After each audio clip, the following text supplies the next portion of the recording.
as a leadership team, we met with the governor, Inslee, a while back to talk about what we thought was important.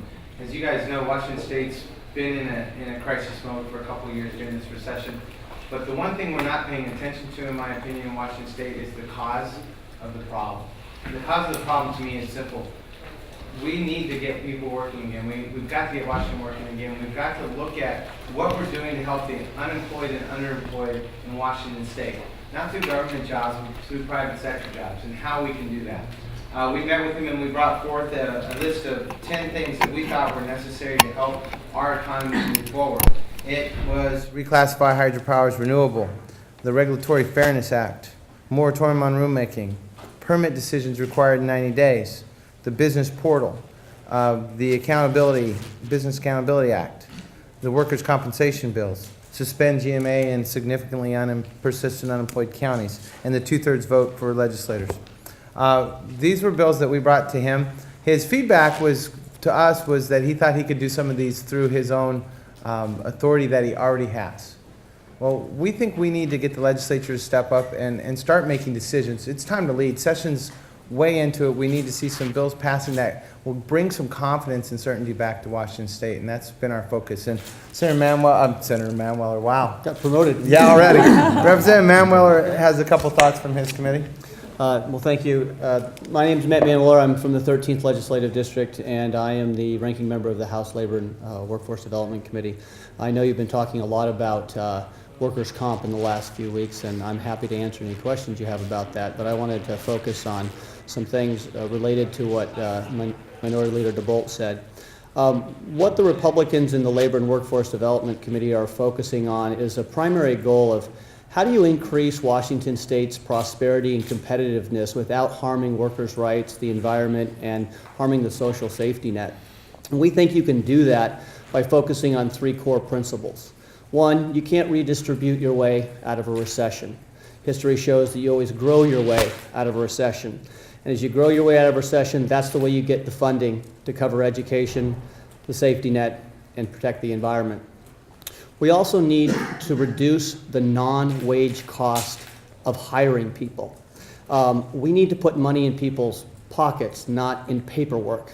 And so many of the bills that we see coming through increase the administrative and bureaucratic costs of hiring people so that we're disincentivizing hiring. And that's the one thing we need to encourage, not discourage. And third, we have to adopt policies that encourage entry to the market rather than encourage exit from the market. And we've seen too many bills on our side of the House and on our side of the chamber and in my committee particularly that essentially criminalizes work. And how are we going to get Washington working again if we've criminalized work, we have disincentivized hiring and increased the cost of hiring without putting that money in people's pockets? So, you know, we have the good, the bad, and the ugly in the bills. I'm happy to go over them, but, you know, we'll do it later. So, thank you. Thank you, Richard. You know, we took the time this week to visit with the governor a little bit more about the workers' comp package because we think that the governor may not have heard our side and employer's side of the story, and that what we're really not doing is reinventing the wheel on workers' comp. What we're doing is perfecting the historic agreement that Governor Gregoire, Representative DeBolt, Senator Hewitt, Senator Brown, and others perfected or proposed 2 years ago. What we saw was that only 27 out of 386 applications for structured settlements were approved. That created a big gap in the projected savings. What we're hoping to do is to get that gap closed between actual and predicted. We're not asking for any takebacks. We're just trying to make the system work the way it was intended in a real compromise just a couple of years ago.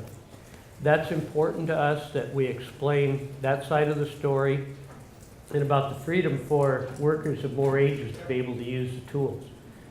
We think that workers with legal counsel should have more choices, make more savings, and that lifetime disability is not a preferred lifestyle.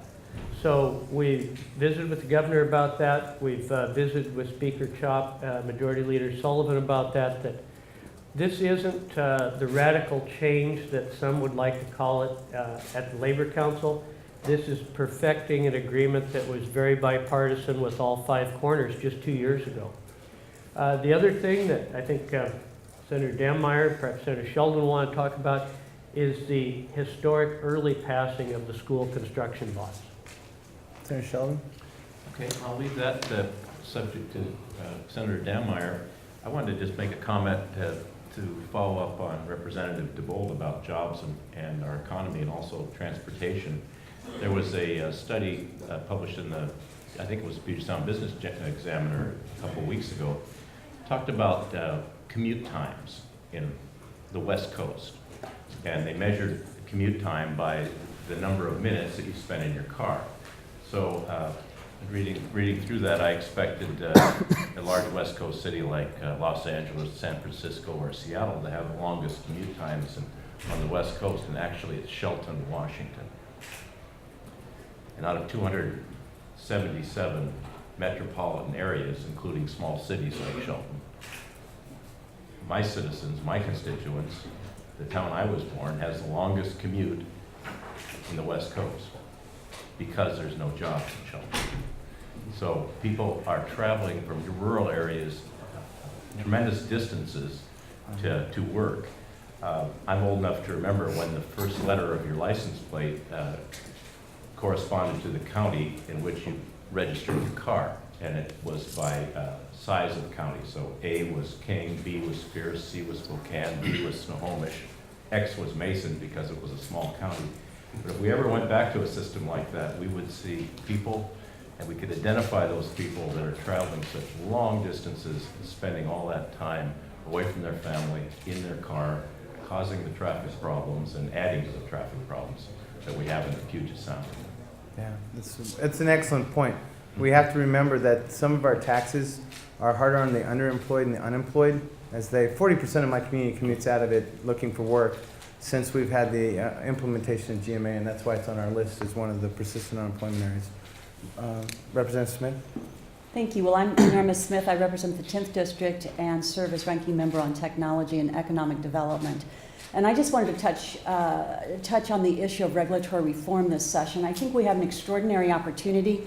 This issue is at the heart of jobs for Washingtonians and for families that are struggling to make ends meet. Because when you think of our economy and you think of that three-legged stool of the research and development sector, the service sector, and the production sector of the economy, the traded sector of economy, that's what's in the crosshairs of a duplicative, burdensome, hard to understand, expensive, unnavigable regulatory system. And fortunately, with the work that the state auditor did this fall, acknowledging the fact that there are 1,377 permits, licenses, and inspections that a business may need to do business here in Washington State, 26 agencies that administer them, and no place to find out which ones apply to you.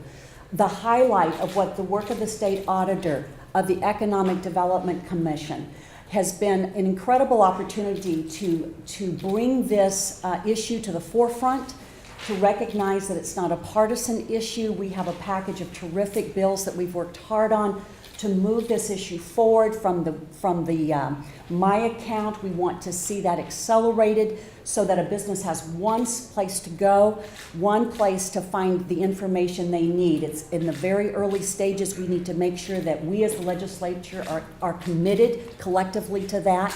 We also have other bills as well that really work on streamlining processes. It's not about degrading expectations and protections, but rather helping people understand what is expected of them and providing the customer service as a government that the job creators in Washington State deserve. So when the Majority Coalition came together, we talked about some key principles. One was kind of collaboration and cooperation, reaching across the aisle in a bipartisan way. The other was focusing on jobs, responsible budgeting in schools. I'm very excited that on Monday, the Senate passed 2 bills that I think reflect those principles to a T. we passed off a 544 early action school bond measure. It changes how we budget, capital budget. It prioritizes, like was talked about in the McCleary decision on leading capital. It says, let's get this out early for our schools, get them under construction early, let's get people back to work, and let's do it in a way that demonstrates that we can budget differently and more responsibly. We also had the school safety portions in there that says we're going to put $10 million in our budget now to get our schools so they can take action on becoming more secure, so our students will be safer from anybody's threat that might come along. The exciting thing was both of those bills passed unanimously off the Senate floor with 47-0 votes. So I think that shows those principles in action, and I'm really excited and hope the House will follow that lead and take swift action on them as well, so we can deliver for our students and deliver for our workers who want to get back to work. And to let you know, we have asked the speaker to get a hearing as soon as possible. So. Thank you. Questions? Has there been any discussion between leadership in either caucus and the governor about the package of proposals that he's going to unveil in the next hour? So we've been made aware of the general topic of the proposals and the inference of those proposals, but we haven't seen any of the likely candidates. The only one we've seen from him is a GHG bill, greenhouse gas bill, sorry, didn't mean to use an acronym. We've had some members that have been invited to participate. It looks like if we can get him to accept some of our ideas, we're excited about that and intrigued by that. The devil's in the details here. So we got to make sure that these bills actually do what they say they're going to do, and we would like to see some substance behind them. Rachel, we met with the governor, we reviewed the list, we see some commonality with where Governor Gregoire was, where the majority coalition caucus could go. When we look at them, there'll probably be a lot of areas we have some agreement on, and obviously there's going to be some we don't agree on. When did you meet with him? This morning. So we met with him last week. Representative Miller, you said something that intrigued me, where you said you're seeing bills that would essentially criminalize work. Yeah. What bills and what do you mean? Well, what I mean is the atrocious independent contractor bill that came through my committee, in which it said if you're an independent contractor in this state, you're essentially violating the law. You're a victim, and that you have to be an employee of somebody. Otherwise, people are stealing your wages. And Washington has a long history of independent contractors. My wife's an independent contractor. Tons of people are independent contractors, and we're going to tell them no. That's basically a violation of the law for you to be an independent contractor. That's what I mean by criminalizing work. Any other bills? Okay, what about the 1437, I think is the number, the biz-to-biz requirement, where what they're doing now is saying anybody you work with that you buy more than $600 in stuff with, okay, you have to exchange virtually a state version of an I-99, and if you don't, then L&I is going to come after you. And L&I has been given powers of judge, jury, and executioner. We don't do that in the United States. We don't give one unelected body the authority to be judge, jury, and executioner and basically set them up to break the law. That's all that law does. It's just basically it's setting people up to break the law, and then L&I gets to be judge, jury, and executioner. We cannot criminalize work. We need to incentivize work. Okay, back to jobs plan. I'm wondering, what you've heard so far, does this seem to be a full fleshing out of that 75-point jobs plan that we heard about? I think it's the first part of it. I think he's looking to see what bills are out there that he wants to support. I think we're a little behind schedule. If he's going to run out a 75-point plan, I'd like to see it soon. The list we saw of bills, we had some on there. There's some that he thinks that he wants to implement without legislation, so he's not putting that necessarily in his package, but it's a part of his package. So we haven't seen the whole plan. Senator Shrestha, can you say what it was where you do see commonality? Well, sure. I think we're all very interested in expansion of some of the STEM programs. I think making it simpler to get a business permit, one-stop ideas. The portal idea, I think, is something that enjoys common support. those are ones that come to mind immediately off the top of my head. It's one of those ideas that floated around from the previous administration. The troubling part, Brad, is for our committee chairman, we're extremely close to cutoff. So if they don't have budget implications, they're going to be hard pressed for time when you get this close to the cutoff. And Brad, I also think, some of his lean principles and some of the things that he's been putting out are welcome from our perspective. Anything he can do to streamline and change government. But again, I think the senator's point is that he has to abide by the legislative process as well as any other member. So when he puts his request bills out, they still have cutoff and they still have issues. So it's one thing to go out and say you're going to change the world and do something different, but if you miss your timelines, oops, then that doesn't work for anybody. So he's got to pick up the pace. So it sounds like you guys are not being critical of the program yet. No. Right? Eric, I would rather search for common ground than just throw rocks. We saw some things that maybe weren't original from this administration, like the Yakima River Basin Plan. Sure, that's been bouncing around, but we'd rather find the common ground than the areas to fight over. And on your 10-point job creations thing, Yes, sir. how can you link a 2/3 majority for taxes to job creation? How can you link suspending the Growth Management Act to job creation? And this is the first I've ever heard of a movement to suspend. So John, we've been working on this. The growth management thing has been a part of our caucus's regulatory reform package for the last 6 years. What it basically says is there's a buildable land index that comes along with the Growth Management Act. Some communities, for example, like Lewis County, had, after GMA was done and they were trying to do their planning, only 67 acres of industrial lands in which they could site a business. You can't, under GMA, you can't keep an economy rolling on 67 acres of industrial lands. When you look at Lewis County, I don't know if you've been to that county in particular, there's a lot of land.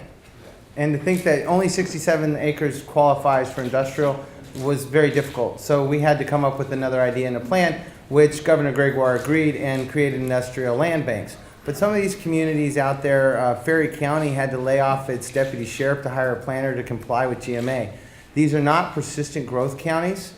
GMA was necessary by some people's opinion for King County, Snohomish County, Pierce County. They can have it. I'm not saying that they don't have to have it. But there are small counties with persistent unemployment like Mason County, Lewis County, Cowlitz County that have an opportunity to grow that they can't grow because of the Growth Management Act is hampering that. Well, why can't they, Cowlitz, that's, Longview, Kelso. Longview. I have 2 examples if you want them. that's a fairly industrial. They can't go beyond. Can I give you 2 examples? I'm from Kittitas County, and both 2 little towns in my county, Thorpe and the city of Kittitas, have tried to develop urban growth nodes to expand, and they had businesses that were ready to come in, and in both cases, the Eastern Washington's Hearings Board struck down their urban growth nodes, so we lost both those businesses and we lost those jobs, and now they're in SELA. So it does hurt us. John, here's another example. We're protecting Garfield County, the smallest populated county in the state, from growth, and we're mandating the cost. We have less than 2,200 people to spread the cost over, but yet they would like to have another deputy. They would like to have help with their paramedics. Really basic services compete with doing reports, going through the hoops of GMA. That county has lost population in the last 3 census counts, but still has to comply to protect the county that's losing growth from growth. It just doesn't make sense in many cases. John, And may I just- if I just add one thing, as a county commissioner, I can tell you in Mason County that changing your comprehensive plan, because you have an opportunity to do that once a year, is very difficult. And finding industrial land and the infrastructure that you need in a rural county, when 6 of our counties in the state only have 1 incorporated city where infrastructure usually starts. It is very, very difficult. With suspending it backfire, the Growth Management Act is.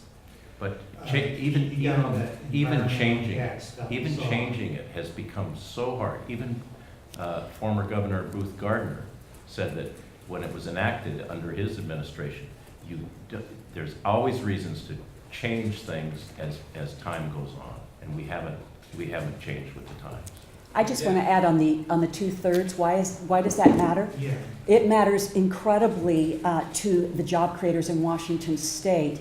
The people of Washington State have said repeatedly, this is the way they want us to govern. When you're making business decisions, and I'm going to bring you back again to that production sector of our economy, the traded sector where we grow and build and create, if you can't make plans, if you can't create a business plan and know with certainty what your bottom line is going to look like because of your obligations, then the issue of uncertainty becomes a huge obstacle for growth. And every economist in the nation has told us the same thing. It is the single most important thing we can do to accelerate our economic recovery. Okay, hold on, John. Peter. Ask you about the workers' compensation. Yes. You talk about perfecting a deal that was made a couple of years ago. That was a negotiated deal. Don't you perfect negotiated agreements through further negotiation, or do you throw out unilateral changes? As somebody who's in the room on that, Peter, one of the things that was discussed was actually we're not living up to our agreement. That's the way you have to look at it. The deal was fine, but what happened is that the way things were appointed in the commission and the way it's been managed through the process didn't allow for the projections and the way the negotiations were intended to work. So it's more of a cleanup to make it work like it was supposed to work. I don't think the intention is any different from what your bill is doing. Their bill is just saying we obviously need a better, more comprehensive scope to meet the projections that we're meeting. And we all agreed that those projections needed to be met. If Senator Holmquist Newberry was part of the conference today, Peter, she was instrumental in those negotiations then too. And she said, you know, Governor Gregoire said, we're going to do this. Yep. We're going to take a timeout for 1 year. Nobody does anything on workers' comp. Let it work. And Senator Holmquist lived up to her word. Obviously, she didn't sponsor bills. She didn't promote bills. She took the time off. Now we've seen the problem. We're trying to get that back to what the intent was. We're not pushing anything radical here. We're trying to perfect what was a very broad agreement to improve a very expensive workers' comp system. But This you is were classic. changing age groups Hold on. you were changing age groups. The original on the intent, structured settlement. but That wasn't part of the original. the original agreement, it was part of the original agreement and it was taken out when it came to the floor. When we first left the conference and had an agreement from the four corners, the age limit was actually in there. And then in order to move it off the House floor, the age limit was taken out as a final move by the House Democrats. You know, this is a classic example of some of the things that are very challenging in government. It's a fire and forget. You think you want to do something, you let it go, and you never adjust whether it's working or not, whether it's achieving the goals. This is a great example where it didn't achieve the goals that were laid out for it. Now we're trying to do something different, and we are doing it through negotiation. That bill, the one bill left the Senate floor with 30 votes, so there's a lot. We're getting it in negotiation, in the process. Brad? The same thing is true in education. We've got to do things that are different. We've got to. There's people out there who want to maintain the status quo, just throw more money at it, and even decrease expectations. Where we're about increasing expectations, challenging the status quo, and investing money that delivers results for kids. It's not, we got to get the outcomes that we need, not just start something and see where it goes.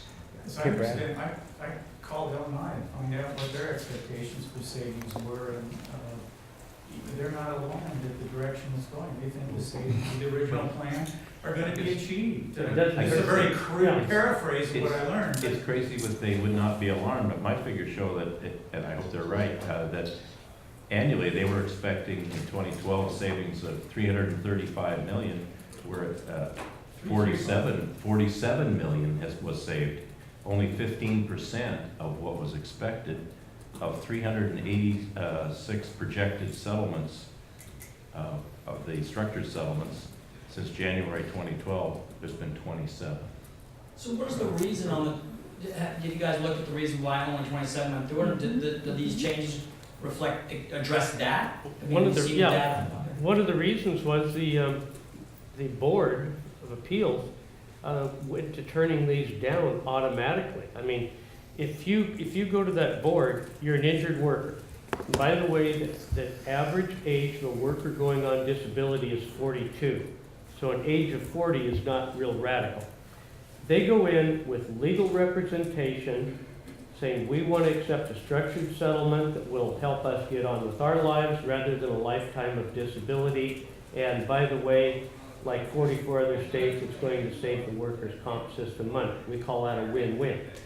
They've gone against that. We have to clean that up and make this. Are there reasons, I mean, do these specific changes address the reasons that they're being turned down? I believe they do. We've got every reason to believe that it will. We're very confident that these changes could get us back to the projections we have. And the important thing to remember, it's voluntary. No worker has to take this. It's voluntary. If you want to take disability and stay on disability till you're 65, I guess you have that choice. If you want to take a structured settlement with legal counsel, you may. This isn't a mandate. We're not forcing a single worker. We're giving workers a choice. That's what's most important, is that they have a choice and we have an opportunity to save the system money. Because if you remember, just before the election, the initial proposal was a 19% across the board rate increase. That's not an incentive to hire people or give pay raises. And you have to think, why does the other side not want this? Why do they not want people to have freedom? Why do they want people to be dependent on a program that could eventually go bankrupt? That's a problematic thinking that we have in Olympia right now. Next question. I wanted to ask you about a hearing in the House this morning on gun control. Yep. Including an amended version of the universal background check requirement. Wondering if you've seen that amended version, what you think of it, and then on the Senate side, if you think the companion bill will get a hearing. So I have not seen the amended version. I have an understanding of what it is. There's so many problems with that bill right now that I don't think that the amended version is going to help it ingenuate itself to other votes right now. It's got a long way to go. The package as a whole has to be talked about. What are we going to do as a whole? That's what we're trying to do as a caucus. We've brought solutions to the speaker. He can go into a partisan fight on this, or he can look at the mental health issues that we're facing in Washington State. He can look at juvenile carry issues that we're facing in Washington State. He can look at the big package that we think will be more instrumental with school safety, or we can just kind of take it and do the political speak. So we're hoping that we can do it as a package and do it bipartisanly. What are some of the specific issues with the bill? Right now, there's issues around how a gun transfer title works when you have inter-family members or private sales. That's a problem. We also aren't sure how you enforce a bill like that. There's a concealed carry provision in it too that's problematic. On the Senate side, I'll finish the question for you, Jonathan. On the Senate side, first of all, we're most interested in jobs, education, and budgets, and not social issues.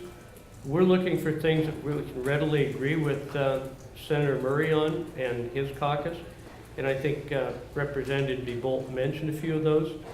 The real question I have is, every year in this country, hundreds of thousands of people are denied the ability to buy a weapon through a background check.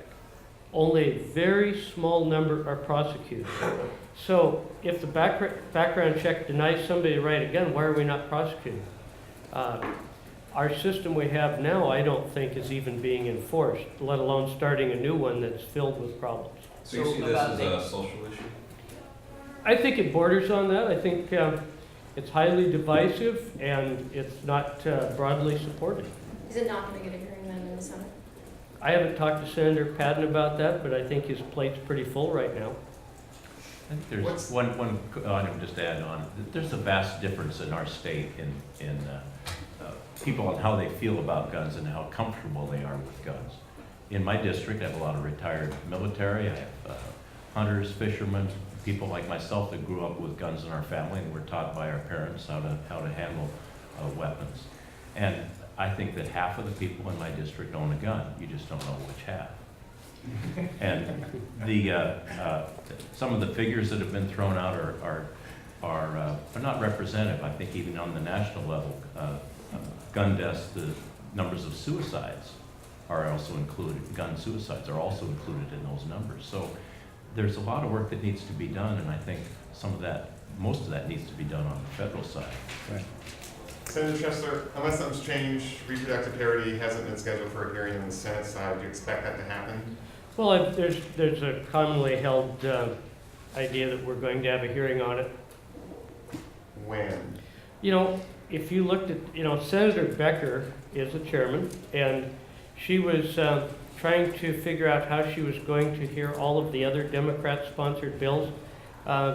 She had demands to hear 22 different Democrat bills in health care that may have broad support and not nearly as controversial. So I suspect at some point we'll get to it.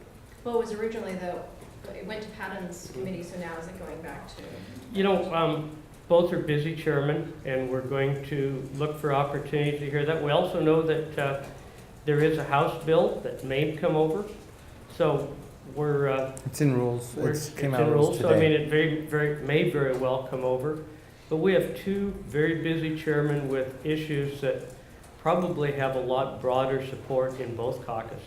But they did allow notification, and they were busy.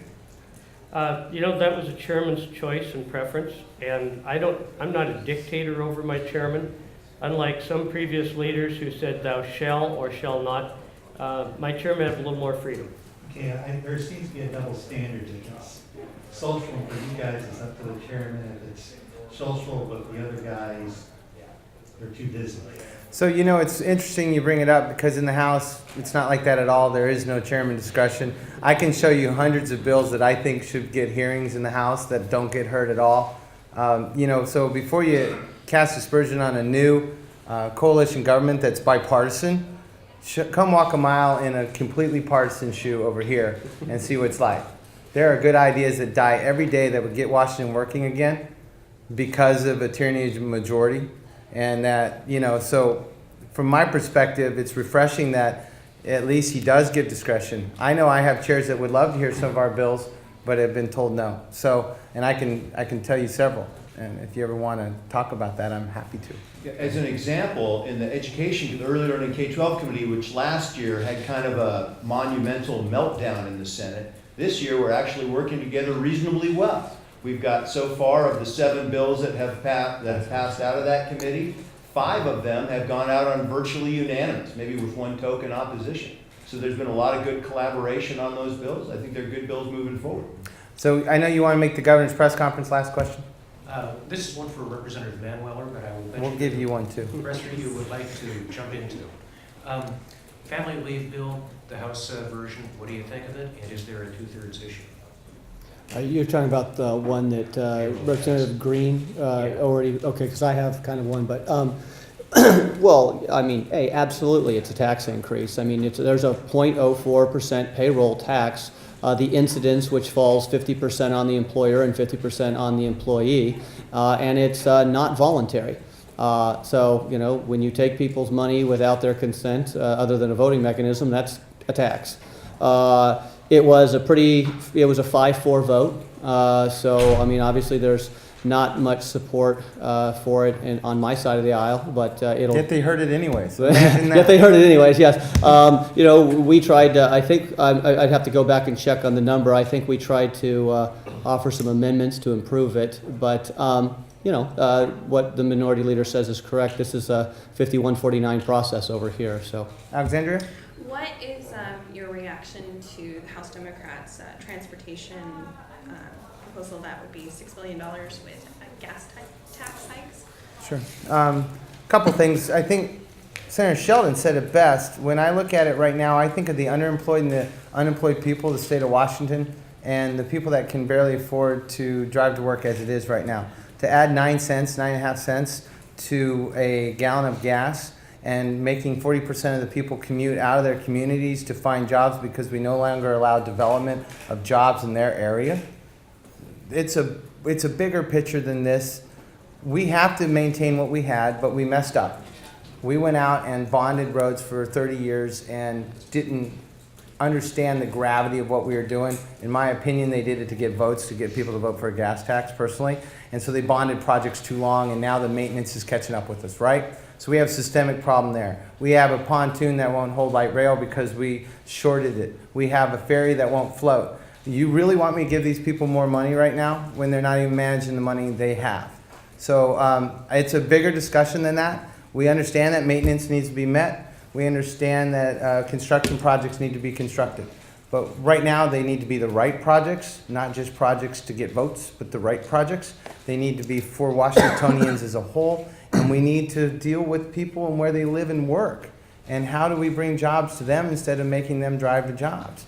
And so those questions all have to be answered before we can get into the debate of we need more money. That's a short answer. Thank you. I have a long one too, if you want. Hi, yeah. Did I just box it up?